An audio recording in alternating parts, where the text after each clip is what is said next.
যে না হয় কিছু আমি ভাই নিজের জীবন নিজে শেষ করলাম ভাই। আসসালামু আলাইকুম।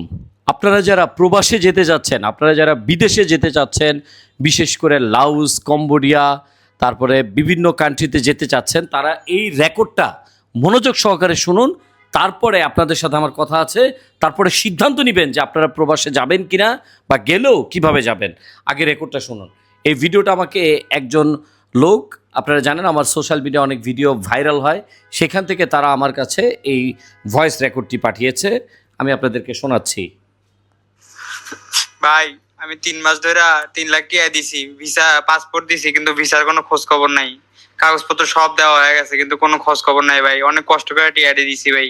আমার মা মারা গেছে ভাই, আমার কোনো কিছু করে না ভাই। আপনি মানে বাঁচান ভাই, আপনি সাংবাদিক মানুষ, আপনারা ছাড়া আর কোনো উপায় নাই। এখন অফিস ভাই পল্টনে, বুঝছেন ভাই, এরা এমনি আমার ঠকাইছে ভাই। আমার আপনার পায়ে ধরি ভাই, আমার একটু বাঁচান ভাই। আমার এই টিয়াগুলো আমার উদ্ধার করে দেন, নাহলে আমার ভিসা দেন, আমি লাওসে যাইতে চাই ভাই। দয়া করে ভাই, নাহলে আমি আমার নিজের জীবন নিজে শেষ করে এলাম ভাই। আচ্ছা দর্শক, মানে আমি আপনাদেরকে যে জিনিসটা বোঝাতে চেয়েছি যে এইভাবে এই লোকটি, এরকম অনেক লোক আছে যারা কিনা আমাকে নানাভাবে ফোন দিয়ে তাদের অভিজ্ঞতার কথা জানায়, তাদের বিপদের, তাদের সমস্যার কথা জানায়। এই লোকটি, তিনি লাওসের উদ্দেশ্যে একটি পাসপোর্ট জমা দিয়েছিল। সেই পাসপোর্টের সাথে জমা দিয়েছিল সে 50,000 টাকা। তখন বলা হয়েছিল যে পারমিট আসার পর তাকে আরও 1-1.5 লাখ টাকা দিতে হবে। এমনকি যখন ভিসা হয়ে যাবে তখন তাকে তার 3.5 লাখ টাকার মতো পরিশোধ করতে হবে। যেদিন টিকিট কাটবে তখন তাকে 4.5 লক্ষ টাকা পরিশোধ করতে হবে।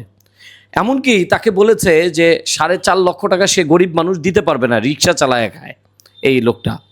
তো উনি মেশনের কাজে গিয়েছিল, আপনার কনস্ট্রাকশনের কাজে।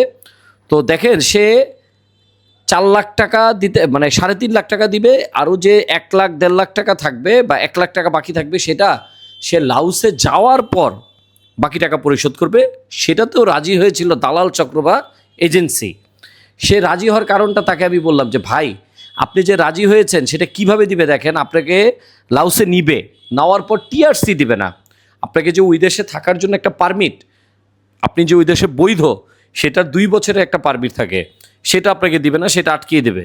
তারপরে যদি আপনি না দেন তাহলে বৈধ হিসাবে থাকবেন। এইভাবে আপনার কাছ থেকে টাকা উসুল করবে। আর আপনি যদি ভাবেন যে আপনি 3.5 লাখ টাকা পর্যন্তই দিবেন, আপনি ভুল করবেন। আচ্ছা এবার আসেন, এই 4 লাখ টাকা 4.5 লাখ টাকা দেওয়ার পরেও কি সে পারমিট পাবে? এইখানে একটা প্রশ্ন থেকে যায়। এই যে দেখছেন যে এত লোক, অধিকাংশ লোক লাওসে গিয়ে যে তারা অবৈধ হিসাবে আছে, কেউ টাকা, মানে ভালো মতো টাকা পাচ্ছে না, অনেকের ভোগান্তি যাচ্ছে। এরা অধিকাংশ লোক লাওসে গিয়ে টিআরসি পাচ্ছে না, আর তারা ভালো কোনো কোম্পানি পাচ্ছে না। তাকে বলা হয়েছিল যে একটি কোম্পানির, জুতার কোম্পানিতে সে শুধু প্যাকেজিং করবে। প্যাকেজিং তো দূরের কথা, সে এখন ভিসা পেয়েছে, তাও আবার 2 নম্বরই ভিসা। মেশিন লাগে না এগুলো চেক করার জন্য। আমরা যারা কন্টিনিউ কাজ করি এগুলো নিয়ে, আমরা দেখলেই কিন্তু বুঝতে পারি যে এটা কতটুকু অরিজিনাল ভিসা। আচ্ছা এবার আসেন, পল্টনে তাদের অফিস। আমি বললাম যে পল্টনে না, বাংলাদেশের যদি শেষ প্রান্তেও হয় আমরা যেতে পারবো। আপনার কাছে কি কি ধরনের ডকুমেন্টস আছে? কথাটা মনোযোগ দিয়ে শুনবেন।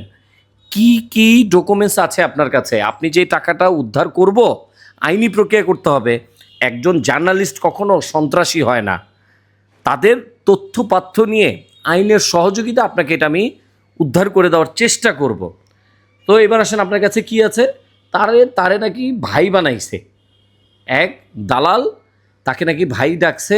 একসময় তার বাচ্চাকে চিপস টিপস কিনে দিত। এইভাবে করতে করতে তার সাথে সম্পর্ক হয়েছে। ওই যে দুষ্টু লোকের মিষ্টি কথা, দুষ্টু লোকের মিষ্টি কথায় কখনো পড়বেন না।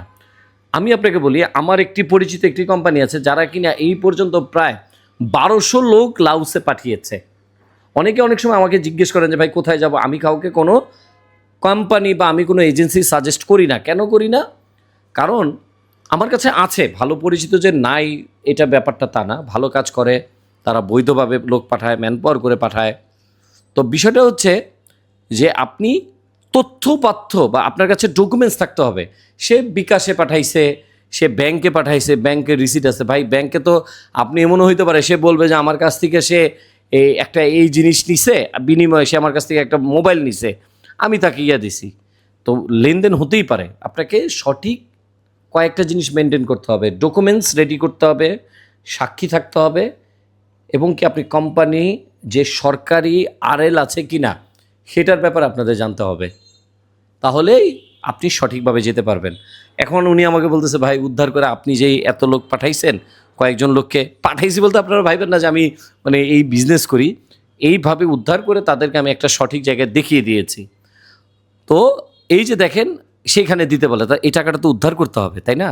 এই টাকাটা উদ্ধার করে দেন আমরা তাকে এই হেল্পটা করতে পারবো। তো এই জন্য দরকার তথ্য, সঠিক তথ্য এবং আপনার কাছে ডকুমেন্টস। সবাই ভালো থাকবেন, এখান থেকে শিক্ষা নেবেন, শুধু লাউসের জন্য নয় সকল দেশের জন্য এটা প্রযোজ্য। আল্লাহ হাফেজ।